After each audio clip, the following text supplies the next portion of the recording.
ШКУга мүчө мамлекеттер саламаттык сактоо тармагында бир катар багыттар боюнча күч бириктирет. Тактап айтканда, жугуштуу эмес оорулар менен күрөшүү, алгачкы медициналык санитардык жардамды мындан ары жакшыртуу, тармакты санариптештирүү тууралуу сөз болуп жатат. Тийиштүү келишимге эл аралык уюмга катышкан өлкөлөрдүн медицина мекемелери министрлеринин 7-чи кеңешинде кол коюлду. Сегодня был озвучен вопрос экологического плана. Это вопрос. Бүгүн экологиялык план маселеси көтөрүлдү. Бул Арал деңизинин жанындагы тургундардын саламаттыгы.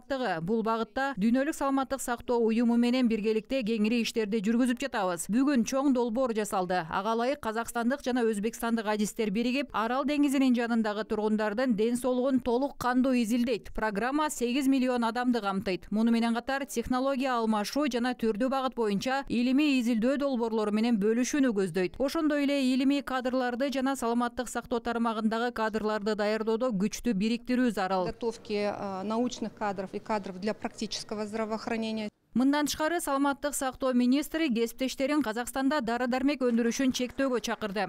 Это вопрос. Бул улуттук коопсуздук маселеси. Мамлекет башчысы аталган теманын айланасында бир нече жолу сөз козгогон. 2029-жылга чейин атамекендик товарлар менен, атап айтсак, дары-дармек менен камсыз кылуу деңгээлин 50%га чейин жеткирүү башкы максатыбыз. Башкача айтканда, ички керектөөнү атамекендик өндүрүш аркылуу жабышыбыз керек.